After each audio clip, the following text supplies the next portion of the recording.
Hello guys, इस video में हम लोग फिजिक्स क्लास 12 का चैप्टर 2 स्टार्ट कर रहे हैं। बेसिकली फर्स्ट टॉपिक से स्टार्ट करेंगे हम, जो कि है electrostatic potential and capacitance. Electrostatic potential जो है, it is defined as an amount of work done in bringing a unit positive charge from infinity to a point along any path without acceleration। तो बिना किसी acceleration के अगर हम infinity से किसी पॉइंट P पे किसी टेस्ट चार्ज को लाने में हम जो वर्क डन कर रहे हैं, बेसिकली वही इलेक्ट्रिक पोटेंशियल कहलाता है। अब इसमें ठीक है, तो यहाँ से अपने पास फॉर्मूला आ गया है इलेक्ट्रोस्टैटिक पोटेंशियल का, work done upon total charge.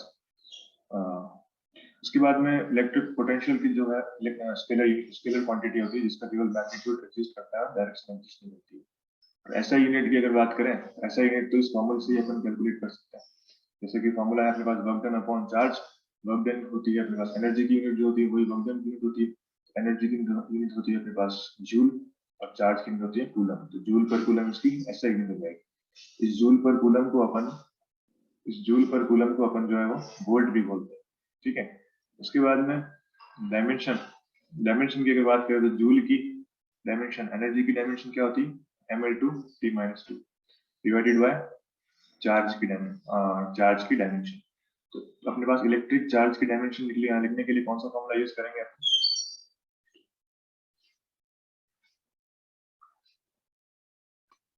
अगर एनर्जी अगर एनर्जी की डायमेंशन निकालनी है, तो एनर्जी का कोई एक फॉर्मूला याद करना पड़ेगा। जैसे अपने पास काइनेटिक एनर्जी का फॉर्मूला होता है, kinetic energy is equal to half mv²। ठीक है, तो इस साइड तो अपने पास क्या आ गई, एनर्जी। इस साइड में ये स्केलर है, तो इसको कुछ नहीं लेना। ये m फॉर क्या है, मास। तो मास के लिए डायमेंशन क्या होता है, m1। ठीक है, यहाँ पे क्या है, वेलोसिटी। तो वेलोसिटी की डायमेंशन होती है मीटर पर सेकंड। मीटर पर सेकंड मतलब LT-1।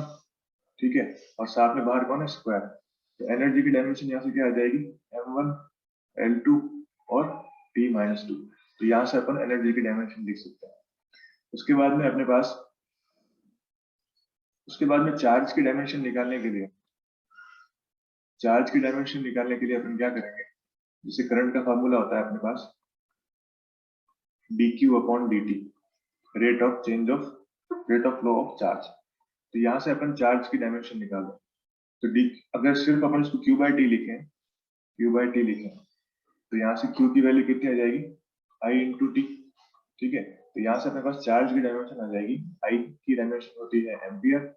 7 फंडामेंटल जो यूनिट्स होती है, उसमें एक एम्पियर भी होता है, और टाइम की होती है अपने पास टी।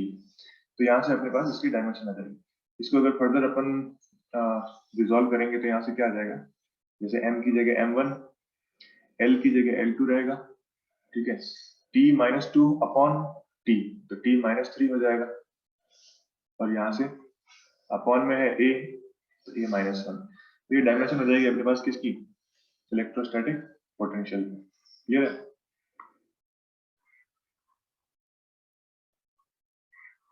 उसके बाद आते हैं अपन आगे।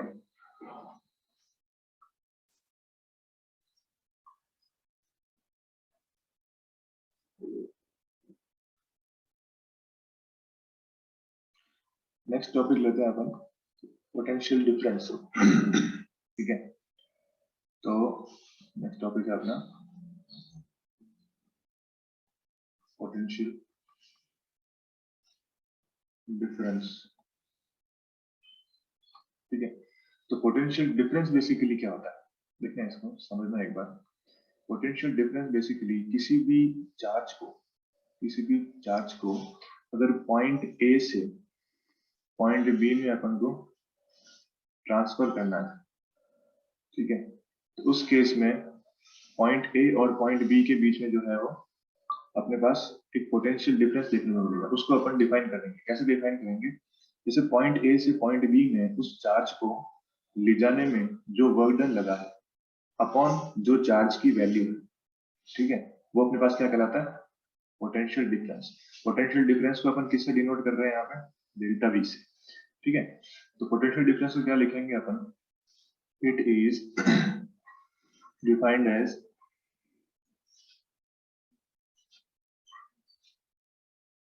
it is defined as the amount of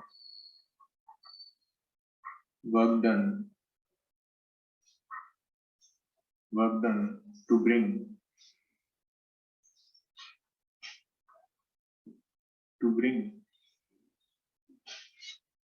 a unit charge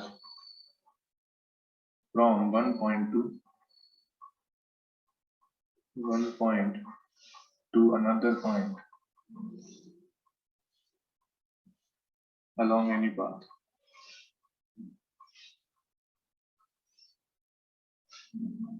ठीक है, इसको अपन क्या लिखते हैं इस फॉर्मूले से, delta V is equal to work done upon Q, value of charge. उसके बाद में जो नेक्स्ट टॉपिक है वो है अपने पास potential due to a point charge. ठीक है, potential due to a point charge. Next topic है अपने पास थर्ड।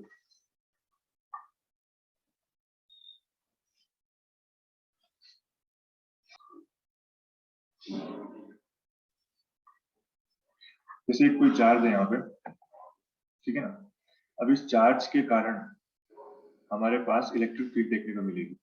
क्लियर है? अब इलेक्ट्रिक फील्ड जो है वो अगर इसके सराउंडिंग में इलेक्ट्रिक फील्ड है, जैसे मान लेते हैं ये अपने पास क्या है, इसकी इलेक्ट्रिक फील्ड है। अब इस इलेक्ट्रिक फील्ड के अंदर अगर कोई और चार्ज आता है, ठीक है, तो उसकी वो क्या एक्सपीरियंस करेगा, फोर्स एक्सपीरियंस करेगा। अब वो अट्रैक्टिव फोर्स भी हो सकता है, वो रिपल्सिव फोर्स भी हो सकता है, depending on the nature of charge.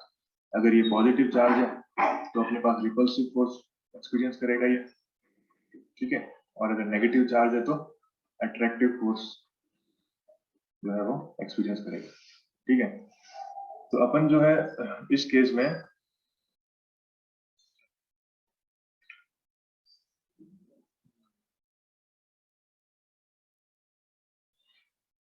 ठीक है वर्क डन की वैल्यू निकालते हैं ना पहले, कि वर्क कितना लगा। जैसे अपने पास हमने क्या अज्यूम किया, ये जो अपना टेस्ट चार्ज है प्लस Q टेस्ट चार्ज, ये इंफिनिटी पे एग्जिस्ट कर रहा था। उस केस में हम क्या चाह रहे हैं कि इसको पॉइंट P पे लाना चाह रहे हैं। ठीक है, इस प्लस Q चार्ज को हम लाना चाह रहे हैं पॉइंट P पे। तो इस प्लस Q चार्ज को पॉइंट P पे लाने में वर्क डन कितना लगेगा, पहले तो उसकी बात करते हैं। सबसे पहले प्लस Q चार्ज को पॉइंट P पे लाने में जो वर्क डन लगेगा उसकी बात करते हैं। तो वर्क डन का फॉर्मूला हमने ऑलरेडी पढ़ा हुआ। वर्क डन का फॉर्मूला क्या होता है, force into displacement. Work done का फॉर्मूला क्या होता है, फोर्स इनटू डिस्प्लेसमेंट, बराबर। लेकिन इस केस में अपने पास देखना, ये फॉर्मूला अपन कब लगाएंगे, फोर्स इनटू डिस्प्लेसमेंट कब लगाते हैं, जब फोर्स की वैल्यू डिस्प्लेसमेंट के साथ साथ चेंज ना हो, है ना। क्लियर है? जैसे एक एग्जांपल लेते हैं अपन, जैसे एक एग्जांपल लेते हैं, जैसे एक ब्लॉक है, उसके ऊपर फोर्स लग रहा है, F is equal to 5 newton. ठीक है, तो 5 न्यूटन का फोर्स लग रहा है, और फोर्स के कारण उसकी कंटिन्यूसली क्या है, फोर्स है तो एक्सेलरेशन होगा, फोर्स है तो क्या होगा, एक्सेलरेशन होगा। एक्सेलरेशन है मतलब कुछ ना कुछ डिस्प्लेसमेंट देखने को मिलेगा, लेकिन फोर्स चेंज नहीं हो रहा है। उस केस में जो वर्क डन निकालेंगे अपन सिंपली F इंटू एक्स करके निकालेंगे। ठीक है, लेकिन इस केस में यहाँ पे देखना, इस केस में अगर बात करें तो हम वर्क डन निकालना चाह रहे हैं, ठीक है, फोर्स इंटू डिस्प्लेसमेंट करके, बराबर। फोर्स इंटू डिस्प्लेसमेंट करके अपन वर्क डन निकालना चाह रहे हैं। लेकिन फोर्स की अगर मैं फॉर्मूला लिखूं यहाँ पे, तो फोर्स का फॉर्मूला होता है Q1 Q2 K Q1 Q2 upon R square. तो फोर्स डिपेंडेंट है किस पे, R पे। R क्या होती है, R होता है अपने पास distance between the charges, distance between the charges. ठीक है ना, तो डिस्टेंस बिटवीन दी चार्ज जैसे जैसे ये मूव करेगा, जैसे जैसे इसका कुछ ना कुछ डिस्प्लेसमेंट होगा, तो x के साथ साथ r भी क्या होगा, वेरी होगा। जैसे ये पॉइंट है, जैसे चार्ज अभी यहाँ पे आ गया, ठीक है, यहाँ ऐसे इंफिनिटी से मूव करता हुआ चार्ज आ गया, तो इसमें क्या हो रहा है अपने पास, जो डिस्टेंस बिटवीन दी चार्ज है वो क्या हो रही है, वेरी हो रही है। ठीक है ना, r क्या हो रहा है, वेरी हो रहा है, बराबर। r वेरी होगा तो फोर्स भी क्या होगा, वेरी होगा। तो हम ये फॉर्मूला यहाँ पे यूज नहीं कर सकते, सिंपली फोर्स इनटू डिस्प्लेसमेंट हम नहीं कर सकते। तो हमको क्या यूज करना पड़ेगा, इंटीग्रेशन यूज करना पड़ेगा ना। तो देखते हैं अपने क्या यूज करना है यहाँ पे।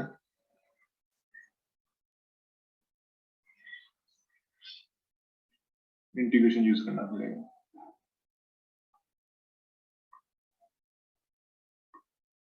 कैसे यूज करेंगे देखते हैं। रिकॉर्डिंग तो हो रही है ना, ठीक। जैसे अपने पास work done is equal to, formula वो यूज करना है एफ फोर्स इनटू डिस्प्लेसमेंट, लेकिन इस केस में डॉट प्रोडक्ट आ जाएगा एफ डॉट डीएक्स के साथ। तो ये जो वर्क डन है वो भी क्या आएगा, छोटा सा वर्क डन आएगा। हमने क्या लिया है उस फिगर का थोड़ा सा क्लियर कर देते हैं अपन, ताकि चीजें समझ में आ जाए अच्छी तरीके से। अपने पास क्या है, जैसे एक चार्ज है प्लस क्यू, उसको लाना है पॉइंट पी पे, ठीक है। ये अभी कौन सा पॉइंट है, इंफिनिटी। तो इंफिनिटी से जब अपन इसको मूव करेंगे तो यहाँ पे अपने पास एक पॉइंट आएगा और एक उसके जस्ट बगल में दूसरा पॉइंट आएगा। तो जो डिस्प्लेसमेंट है इस केस में, डिस्प्लेसमेंट अपन मान लेते हैं कितना है, एक्स, ठीक है। तो इस पॉइंट को अपन A1 बोल देते हैं, इसको अपन A2 बोल देते हैं। तो A1 से A2 जाने में वर्क डन हम निकालें, तो उसी वर्क डन को हमने क्या बोला है, DW बोला है। DW के नीचे में A1 A2 लिख दूं, कोई दिक्कत नहीं। तो A1 A2 के लिए डिस्प्लेसमेंट कितना है, dx, तो डिस्प्लेसमेंट मैंने यहाँ ले लिया। और फोर्स कितना लग रहा है, अब देखना फोर्स जो है स्मॉल ड्यूरेशन dx के लिए, स्मॉल ड्यूरेशन नहीं कहूंगा, स्मॉल डिस्प्लेसमेंट dx के लिए चेंज नहीं होगा, क्योंकि डिस्प्लेसमेंट dx जो है वो क्या है, कितना स्मॉल है, इनफाइनाइटेसिमली स्मॉल है, इनफाइनाइटेसिमली स्मॉल है। और इनफाइनाइटेसिमली स्मॉल क्वांटिटीज के लिए जो भी वेरिएबल क्वांटिटीज होती है वो कांस्टेंट रहती है, ठीक है। तो यहाँ से अपने पास किया जाएगा work done from A1 to A2। अब इसी चीज को अपन इंटीग्रेट कर देंगे दोनों साइड, इंटीग्रेट कर देंगे तो अपने पास क्या देखने को मिलेगा, एफ डॉट dx, ठीक है। अब यहाँ पे डॉट प्रोडक्ट है, इसको सॉल्व करना पड़ेगा। देखा डिस्प्लेसमेंट अपना किस डायरेक्शन में हो रहा है, डिस्प्लेसमेंट का अगर पूछा जाए तो वो अपने पास किस डायरेक्शन में हो रहा है, डिस्प्लेसमेंट जो है वो डायरेक्शन क्या है डिस्प्लेसमेंट की ये है, और फोर्स की डायरेक्शन क्या है, और दोनों पॉजिटिव चार्ज है, ये भी पॉजिटिव चार्ज है और ये भी पॉजिटिव चार्ज है। फोर्स की डायरेक्शन क्या होगी, इसके अपोजिट। तो यहाँ पे अगर अपन डॉट प्रोडक्ट सॉल्व करेंगे तो एफ dx cos 180 आ जाएगा, क्योंकि एंगल कितना है दोनों वेक्टर्स के बीच का, 180 डिग्री, ठीक है। तो यहाँ से एफ dx cos 180 आ गया, और यहाँ से dw का इंटीग्रेशन w हो गया। तो w इज इक्वल टू यहाँ से आ गया अपने पास इंटीग्रेशन cos 180 होता है माइनस, तो माइनस साइन बाहर लिख देते हैं अपन, ठीक है। एफ dx, ये अपने पास क्या फॉर्मूला आ गया, वर्क डन का, क्लियर है। उसके बाद में क्या लेंगे अपन, फोर्स को पुट करेंगे। फोर्स कितना है अपने पास यहाँ पे, k q1 q2, ये चार्ज अपन q1 बोल देते हैं, इसको अपन q2 बोल देते हैं। k q1 q2 upon upon क्या लिखेंगे अपन, r स्क्वायर, ठीक है। k q1 q2 upon r square, sorry square लिख दिया मैंने,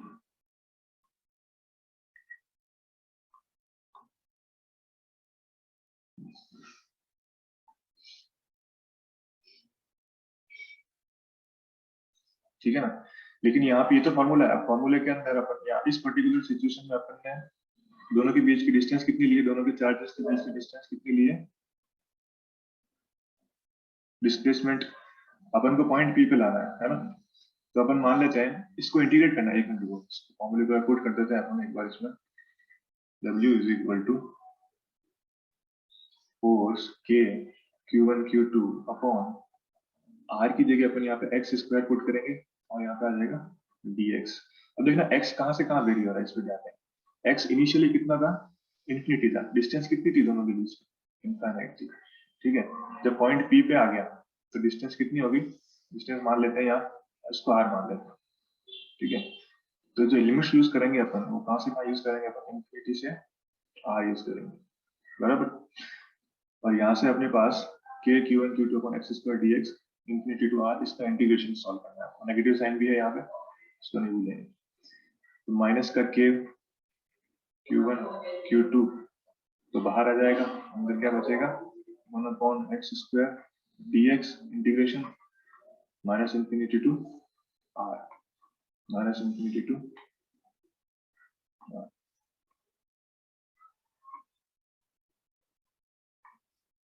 ठीक है, फिर इसको सॉल्व कर देते हैं इंटीग्रेशन। कितना आएगा इंटीग्रेशन सॉल्व करेंगे ना, माइनस के Q1 Q2 x की पावर -2 + 1 अपॉन -2 + 1। लिमिट्स कहाँ से कहाँ है इसकी, इंफिनिटी टू r, माइनस के Q1 Q2 x की पावर -1 अपॉन -1। ठीक है, लिमिट्स कहाँ से कहाँ है इसकी, इंफिनिटी से r। उसके बाद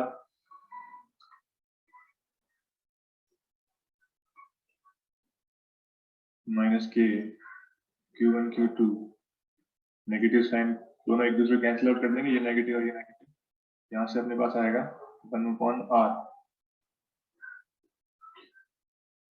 के Q1 Q2 upper limit minus lower limit, sorry इसको थोड़ा सा चेंज करते हैं यहाँ पे, ये x है यहाँ पे, अभी लिमिट पुट नहीं करी अपन ने, तो यहाँ पे क्या है x है, और जब अपन लिमिट पुट करेंगे तो upper limit minus lower limit, तो 1/r माइनस 1/इनफाइनाइट। 1/इनफाइनाइट अपने पास कितना होता है, तो के Q1 Q2 अपॉन r आ जाएगा। ठीक है, क्योंकि 1/इनफाइनाइट क्या हो जाएगा, 0 हो जाएगा। तो ये अपने पास किसका फॉर्मूला आ गया,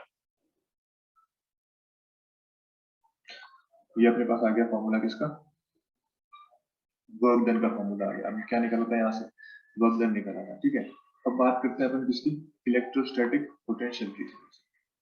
इलेक्ट्रोस्टैटिक पोटेंशियल के लिए क्या करेंगे अपन, इलेक्ट्रोस्टैटिक पोटेंशियल के लिए V is equal to work done upon जो भी टेस्ट चार्ज है Q, ये अपना फॉर्मूला होता है। ठीक है ना, तो हम किसके लिए निकाल रहे हैं, किस चार्ज के लिए निकाल रहे हैं, चार्ज Q2 के लिए निकाल रहे हैं potential.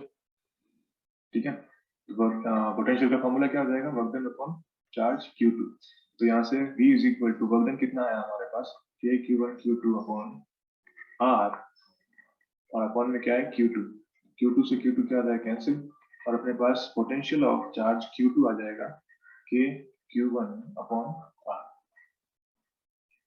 K Q1 upon R किसकी वैल्यू अभी अपने पास, electrostatic potential due to charge. देखना इसको ऐसे लिखेंगे अपन, इस चीज को अपन क्या लिखेंगे, इसको अपन कैसे करते हैं, तो इसी को अपन क्या लिखेंगे, इसको मैं डार्क कर देता हूँ। इसको अपन लिखेंगे electrostatic potential of charge Q2 due to charge due to charge Q1। कोई डाउट नहीं यहाँ पर, ठीक है। तो ये किसके लिए फॉर्मूला आ गया अपने पास, electrostatic potential of charge Q2 due to charge Q1।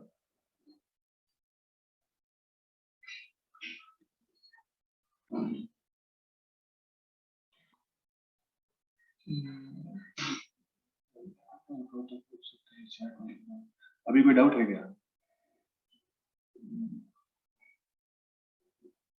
अभी कोई डाउट हो तो मैं माइक ऑन कर, ठीक है। अगली बार जब टॉपिक कंप्लीट होने के बाद में डाउट होगा तो माइक ऑन करके पूछ लें, ठीक है।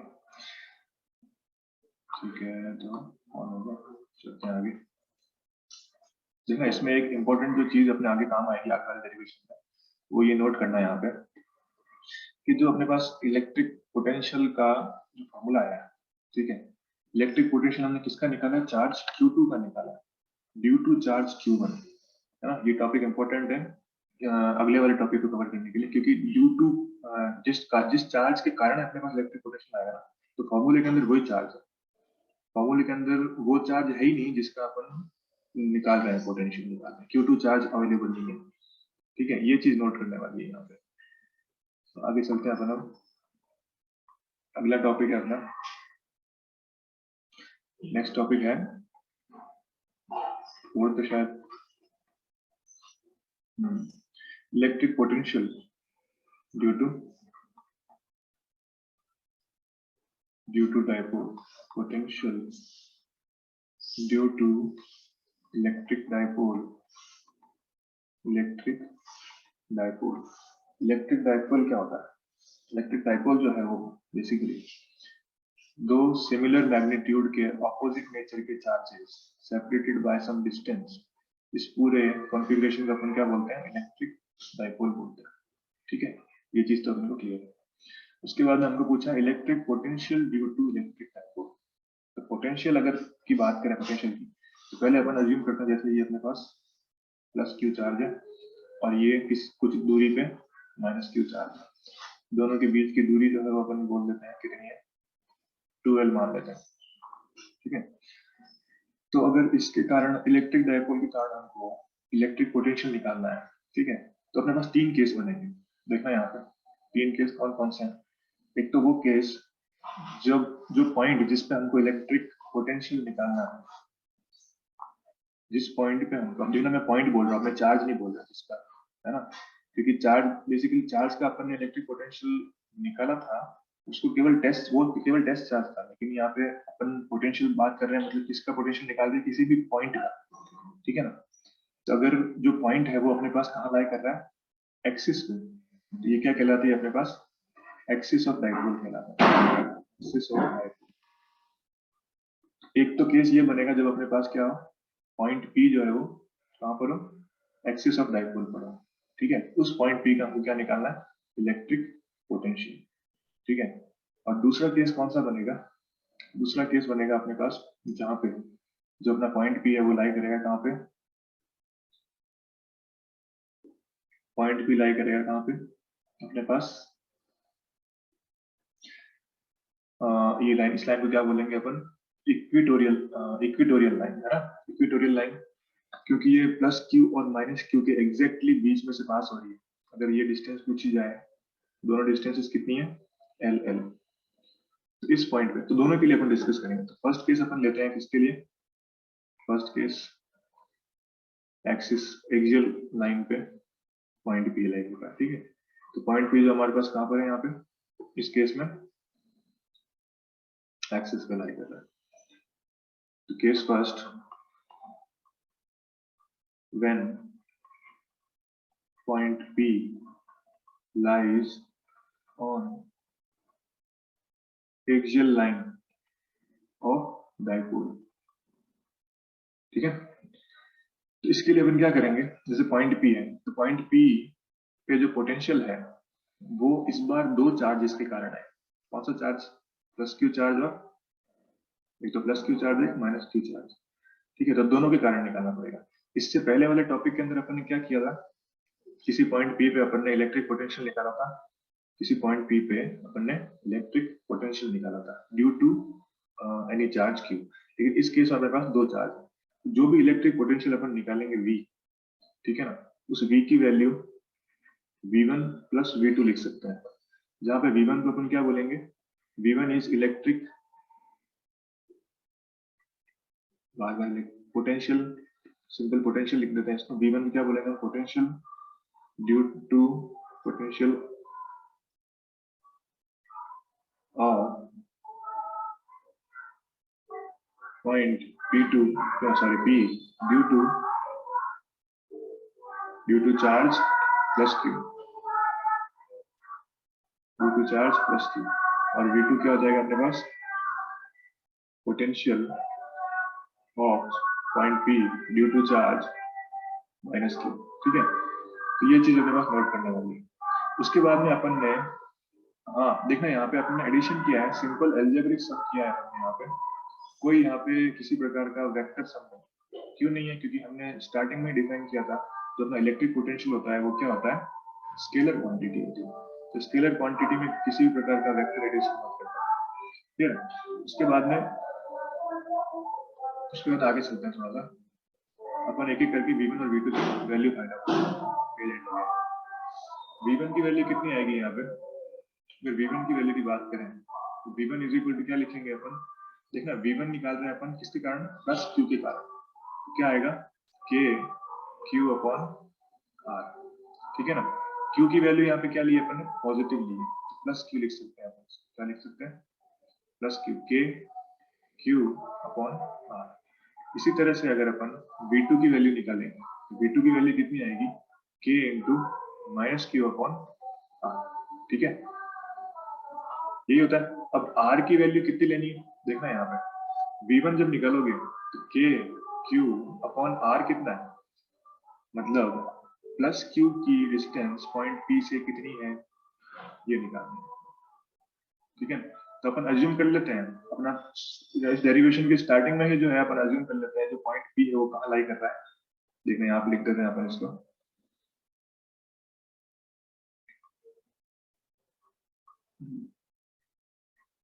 point P is at r distance from equatorial line, equatorial line। ठीक है, ये लिखने के बाद में अपन को यहाँ पे साफ साफ डिस्टेंस का आइडिया लग जाएगा तो हम किसकी बात कर रहे हैं। तो हमको जो गिवन है यहाँ पे डेरिवेशन में अगर वो चीज क्या है, इक्वेटोरियल लाइन कौन सी है, ये वाली लाइन है। इक्वेटोरियल लाइन से पॉइंट पी की डिस्टेंस अपन ने क्या मान लिया, r। ठीक है, और यहाँ पे अपने पास जो डिस्टेंस है ये वाली, ये कितनी है, l। तो यहाँ पे जो r की वैल्यू है वो कितनी आ जाएगी, l प्लस r आ जाएगी। ठीक है, इसी तरह से जब V2 निकालेंगे अपन, तो V2 के लिए अपन क्या करेंगे, माइनस का के क्यू, इसके लिए r की वैल्यू कितनी आएगी, V2 V2 जो पोटेंशियल है पॉइंट P का पोटेंशियल है due to minus Q charge. तो माइनस क्यू चार्ज से डिस्टेंस कितनी है अपने पास पॉइंट P की, तो वो डिस्टेंस कितनी है, ये डिस्टेंस है। और इस डिस्टेंस को निकालने के लिए क्या करेंगे अपन, r में से l को माइनस कर देंगे। ठीक है, ये डिस्टेंस l, r में से इस l को माइनस करेंगे तो ये रिमेनिंग डिस्टेंस बचेगी, तो l minus sorry r minus l आ जाएगा, r माइनस l आ जाएगा। ठीक है, फिर फाइनली अपन electric potential due to dipole निकालने के लिए क्या करेंगे अपन, V1 प्लस V2 करेंगे। तो V1 की वैल्यू अपने पास आई है K Q upon R plus L, K Q upon R plus L, और V2 की वैल्यू जो आई है वो minus K Q upon R minus L. ठीक है, तो ये अपने पास क्या आ जाएगा, इस केस के लिए वैल्यू आ जाएगी। देखना इसको सॉल्व कर लो, ये जीरो नहीं होगा, है ना। जीरो कब होता है, जब ये तो इन दोनों के मैग्नीट्यूड V1 और V2 दोनों क्या होते हैं, सेम होते हैं। तो इस केस में अपने पास जो वैल्यू मिलेगी वो क्या मिलेगी, के क्यू कॉमन ले लेते हैं यहाँ से अपन, के क्यू अगर कॉमन ले लेते हैं तो यहाँ बचेगा अपने पास 1 upon R plus L minus 1 upon R minus L. ठीक है, तो के क्यू आर माइनस एल ऊपर आ जाएगा, या फिर आर माइनस का आर प्लस एल ऊपर आ जाएगा, यहाँ नीचे दोनों का multiplication R square minus L square. तो क्या बचेगा यहाँ पे, यहाँ से अपने पास क्या बचेगा, के क्यू ब्रैकेट को ओपन करेंगे, R minus L minus L upon R square minus L square. तो आर से आर कैंसिल हो जाएगा, और वैल्यू जो मिलेगी अपन को ड्यू टू डाइपोल वो मिलेगी माइनस का के क्यू, ये 2 टाइम्स हो जाएगा एल, है ना। माइनस एल का होगा 2 टाइम्स एल। ठीक है, नेगेटिव साइन अपन ने यहाँ बाहर लिख दी, upon R square minus L square की वैल्यू आ जाएगी। ठीक है, तो देखना यहाँ पे जो इलेक्ट्रिक पोटेंशियल है ना, इलेक्ट्रिक पोटेंशियल जो है वो अपने पास नेगेटिव आ रहा है। एक चीज नोट करना है यहाँ पे, ये छोटी छोटी चीजें बहुत काम आती है अपने पास। इलेक्ट्रिक पोटेंशियल जो है वो किसका, पॉइंट पी का कितना आ रहा है, नेगेटिव आ रहा है। इलेक्ट्रिक पोटेंशियल पॉइंट पी का नेगेटिव आ रहा है, इस पे सोचो एक बार क्या है, क्यों आ रहा है नेगेटिव, रीजन क्या है, चैट में रिप्लाई करना, क्या रीजन लगता है क्यों आ रहा है नेगेटिव, और कब पॉजिटिव आएगा।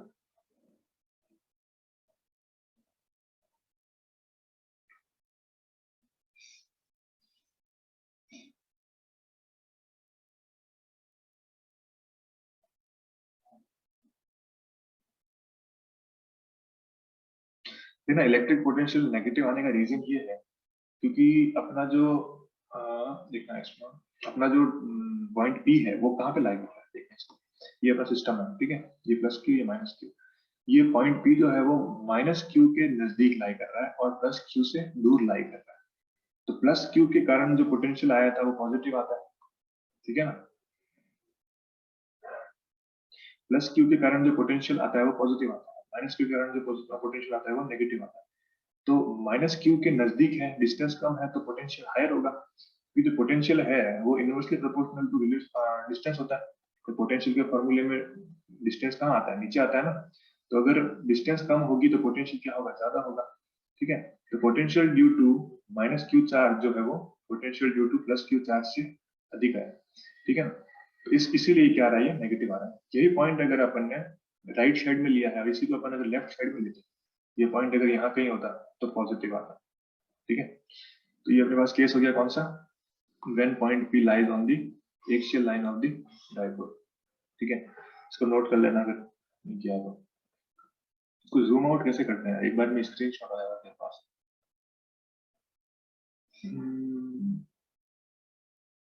मैं अनम्यूट कर रहा हूँ, कोई डाउट हो तो पूछ लेना।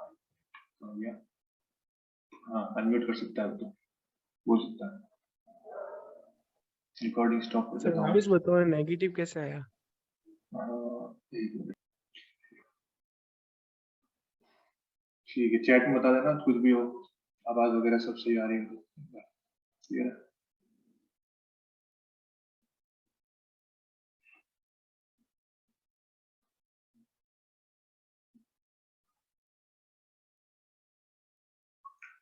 नेक्स्ट लेते हैं अपन टॉपिक फिर।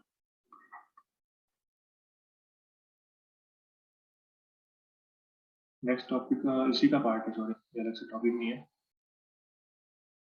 इसी का पार्ट है।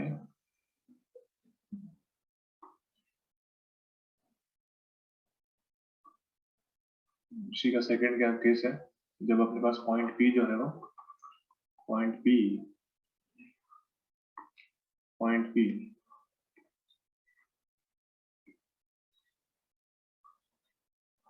Point P lies on the equatorial line. Equatorial line, आवाज क्लियर है। ठीक है, तो point P line on the equatorial line, इसके लिए करना है। जैसे डाइपोल लेते हैं अपन सबसे पहले, तो ये प्लस क्यू चार्ज है और ये माइनस क्यू चार्ज।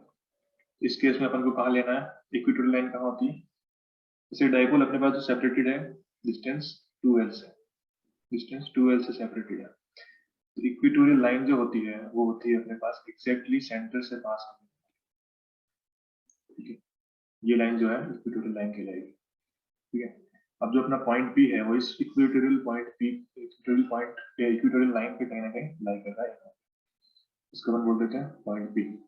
और जो डिस्टेंस है अपने पास कौन सी डिस्टेंस ली है अपन ने, माइनस क्यू से प्लस क्यू के बीच की 2l ली है। तो इक्वेटोरियल लाइन से प्लस क्यू की डिस्टेंस हो जाएगी l और ये भी हो जाएगी l। ठीक है, तो इस 2l को यहाँ से मैं मिटा के थोड़ा सा ऊपर लिख देते हैं अपन 12। ठीक है, अब इस पॉइंट पे निकालने के लिए क्या करेंगे, सेम प्रोसीजर फॉलो करेंगे। प्रोसीजर सेम फॉलो करना है ना।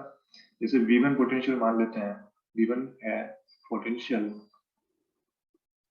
Due to charge plus Q on point P। तो V1 की वैल्यू कितनी आएगी यहाँ पे अपने पास, K into plus Q upon R। ठीक है, और R यहाँ पे क्या है, distance between, distance of point P from plus Q. तो प्लस क्यू से पॉइंट P की डिस्टेंस कितनी है, प्लस क्यू से पॉइंट P की डिस्टेंस कितनी है कैलकुलेट करनी पड़ेगी। ठीक है, तो अपन क्या करते हैं यहाँ पे, अज्यूम करते हैं कि जो अपन ने इक्वेटोरियल एक्सिस लिया है ना, और उसके ऊपर जो पॉइंट P अपन ने प्लेस किया है ना, वो पॉइंट P जो है इस हॉरिजॉन्टल एक्सिस से x दूरी पर है। कितनी दूरी पर है, x डिस्टेंस पर। ठीक है, तो यहाँ पे अपने पास जो ट्रायंगल बनेगा, देखना इस तरह से ट्रायंगल बनेगा ये। इस पॉइंट पे अपना प्लस क्यू चार्ज है। ठीक है, ये अपना क्या है, मिड पॉइंट है, ये वाला पॉइंट है पॉइंट पी। इसको अपन बोल देते हैं ई पॉइंट बोल देते हैं, है ना, इक्वेटोरियल लाइन का ये ई पॉइंट हो जाएगा। और ये अपना क्या है, पॉइंट पी। ये एंगल अपने पास क्लियरली कितना है, 90 डिग्री। हमको ये डिस्टेंस दी हुई है एल और ये दी हुई है एक्स। तो ये डिस्टेंस कितनी हो जाएगी अपने पास, L square plus X square. तो हमको डिस्टेंस निकालनी है आर। तो आर डिस्टेंस ये वाली है, तो इसकी वैल्यू कितनी हो जाएगी, L square upon L square plus X square का अंडर रूट।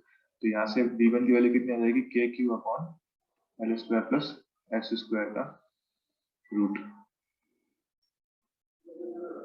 ठीक है, तो ये तो आगे किसकी वैल्यू, v1 की वैल्यू।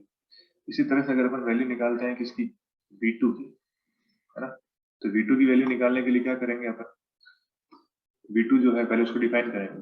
v2 को क्या लिखेंगे अपन, v2 क्या है, पोटेंशियल है पॉइंट P का, potential of point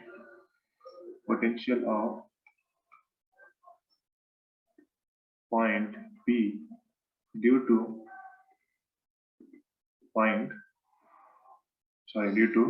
charge minus Q, due to charge minus Q। तो माइनस Q के कारण जो अपने पास पोटेंशियल देखने को मिल रहा है पॉइंट P पे, उसको अपन बोलेंगे v2। तो v2 की वैल्यू क्या होगी, k इंटू जिस चार्ज के कारण हो रहा है माइनस Q चार्ज के कारण हो रहा है ये पोटेंशियल अपॉन r। तो k माइनस का k Q अपॉन r की वैल्यू सेम यही होगी, क्योंकि ये फिगर अपने पास क्या है, सिमेट्रिकल है। जो डिस्टेंस अपने पास प्लस Q की P से होगी वही डिस्टेंस अपने पास प्लस Q की माइनस Q से होगी। तो यहाँ से अपने पास क्या आ जाएगा, root of L square plus X square. ठीक है, तो ये अपने पास v1 और v2 आ गया। अब ओवरऑल पोटेंशियल निकालने के लिए यहाँ पे क्लियरली पता लग रहा है ओवरऑल पोटेंशियल कितना आ जाएगा, यहाँ से v1 plus v2 overall potential v is equal to v1 plus v2।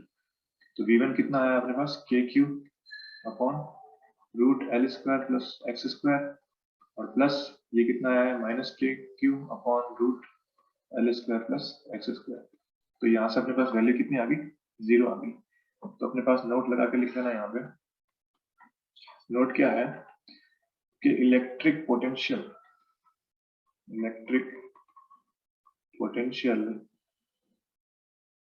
At any point on the equatorial axis of a dipole is 0। ठीक है, तो ये किसके लिए हो गया अपने पास, इक्वेटोरियल एक्सिस पे कोई पॉइंट, इसके लिए क्या होता है अपने पास, इलेक्ट्रिक पोटेंशियल 0 होता है। यहाँ तक कोई डाउट तो नहीं, टाइम क्या हो गया, ठीक है, ऑन कर देते हैं, ऑफ कर देते हैं। ठीक है, तो सेकंड वाला जो पोर्शन है वो अपने पास है point P lie on the equatorial line. तो इक्वेटोरियल लाइन बेसिकली वो लाइन होती है जो अपने पास डाइपोल के एग्जैक्टली सेंटर से आपके पास होती है, और डाइपोल चार्जेस को ज्वाइन करने वाली लाइन के परपेंडिकुलर होती है। तो ये ग्रीन कलर में जो लाइन बनाई है अपन ने यहाँ पे, ये है इक्वेटोरियल लाइन, और पॉइंट P जो है इक्वेटोरियल लाइन पे ही कहीं पे लाई कर रहा है। जैसे यहाँ पे ये पॉइंट P हमने ले लिया, इस पॉइंट P पे अपन को इलेक्ट्रिक पोटेंशियल निकालना है ड्यू टू डाइपोल। तो इस पॉइंट P पे जो पोटेंशियल आएगा ड्यू टू प्लस Q और ड्यू टू माइनस Q दोनों के कारण, ठीक है। ड्यू टू प्लस Q अपन मान लेते हैं potential V1 is the potential due to charge plus Q on point P, ठीक है। और V2 अपन मान लेते हैं potential of point P due to charge minus Q, ठीक है। तो V1 निकालने के लिए क्या करेंगे अपन, फॉर्मूला यूज करेंगे KQ अपॉन R, जहाँ पे Q की वैल्यू कितनी है, पॉजिटिव चार्ज है तो प्लस Q अपॉन R होती है distance between the plus Q and point P, ठीक है। तो अपने पास यहाँ से KQ अपॉन R की वैल्यू क्या आ जाएगी, R है डिस्टेंस प्लस Q और पॉइंट P की। तो यहाँ से अपन इस ट्राइंगल को यूज करके, हाइपोटेन्यूज यूज करके यहाँ पे डिस्टेंस निकाल लेंगे किसकी, root of L square plus X square की, ठीक है। यहाँ पे अपन ने जो एक तो डाइपोल की जो डिस्टेंस है वो तो 2L है, ठीक है, और इक्वेटोरियल लाइन एग्जैक्टली सेंटर से पास होती है, तो अपने पास ये जो डिस्टेंस हो जाएगी L हो जाएगी, ठीक है। और अपने पास जो पॉइंट P की डिस्टेंस है हॉरिजॉन्टल एक्सिस से वो कितनी है, x, ठीक है। तो यहाँ पे हाइपोटेन्यूज की वैल्यू कितनी आ जाएगी, root of L square plus X square. तो यहाँ से सीधी सीधी अपने पास V1 की वैल्यू आ जाएगी, V1 जो कि है पोटेंशियल V। अपने पास ज्यादा कुछ याद नहीं रखना है डेरिवेशन में, जो याद रखने वाली चीजें हैं वो बेसिकली यही है, अपन कर क्या रहे हैं, V1 निकाल रहे हैं potential due to charge Q on point P, ठीक है। एक चार्ज के कारण पॉइंट P पे पोटेंशियल, फॉर्मूला क्या होता है, KQ अपॉन R। Q की जगह चार्ज Q की वैल्यू पुट करनी है, R की जगह पॉइंट P से चार्ज Q की डिस्टेंस पुट करनी है। तो डिस्टेंस पुट कर दिया अपन ने, root of L square plus X square. इसी तरह से V2 निकाला अपन ने, potential at point due to point P due to charge minus Q। तो फॉर्मूला सेम है अपने पास, KQ अपॉन R, ठीक है। के क्यू अपॉन आर में क्यू जो होता है अपने पास चार्ज, तो यहाँ पे चार्ज कितना है माइनस क्यू, और डिस्टेंस कितनी है, डिस्टेंस जो डिस्टेंस प्लस क्यू की पी से थी वही डिस्टेंस माइनस क्यू की पी से होगी, क्योंकि ये सिमेट्रिकल है। ठीक है, तो वही डिस्टेंस आ जाएगा, फर्क क्या आएगा, केवल एक माइनस क्यू का आ जाएगा, क्योंकि यहाँ पे अपने पास प्लस क्यू चार्ज पुट किया तो यहाँ पे माइनस क्यू पुट करना पड़ेगा। डाइपोल में जो चार्जेस होते हैं वो अपोजिट नेचर के होते हैं, सेम वैल्यू के होते हैं। ठीक है ना, तो यहाँ पे अपने पास माइनस का K Q upon root of L square plus X square आ जाएगा। देखना यहाँ पे v1 और v2 की वैल्यू जो है वो एग्जैक्टली सेम है, बस v1 पॉजिटिव और v2 क्या है नेगेटिव है। अब सेम होने का कारण, दो कारण है। एक तो ये कि भाई अपने पास प्लस क्यू और माइनस क्यू का चार्ज का मैग्नीट्यूड सेम है, और डाइपोल में हमेशा चार्जेस का मैग्नीट्यूड क्या होता है, सेम होता है। ठीक है ना, तो अपने पास v1 पोटेंशियल निकालने के लिए जो चार्ज यूज किया अपन ने क्यू यूज किया, v2 के लिए भी अपन ने चार्ज क्यू यूज किया, बस वो नेचर का डिफरेंस था, तो ये चीज सेम थी। ठीक है, दूसरी चीज अपने पास जो पॉइंट जो अपने इक्वेटोरियल एक्सिस है वो एग्जैक्टली सेंटर से पास होती है हॉरिजॉन्टल लाइन के, डाइपोल की हॉरिजॉन्टल लाइन के एग्जैक्टली सेंटर से पास होने के कारण ये पूरा फिगर जो है वो सिमेट्रिकल बनता है। और जो डिस्टेंस अपन निकालते हैं प्लस क्यू से पी की और प्लस क्यू से माइनस प्लस क्यू से माइनस क्यू से पी की, वो डिस्टेंस जो आती है वो सेम आती है। सेम आने का रीजन क्या है, क्योंकि ये सिमेट्रिकली प्लेस्ड है पास इक्वेटोरियल एक्सिस, तो उस कारण से जो नीचे डिनोमिनेटर में जो आर टर्म है दोनों केस वो क्या जाती है, सेम आ जाती है। तो ये दोनों चीजें सेम होने के कारण जो v1 और v2 का जो मैग्नीट्यूड है वो एग्जैक्टली सेम होता है, फर्क सिर्फ प्लस और माइनस का होता है। तो जब दोनों को अपन ऐड करने के लिए ओवरऑल पॉइंट पी का पोटेंशियल निकालते हैं तो जीरो आता है। ठीक है,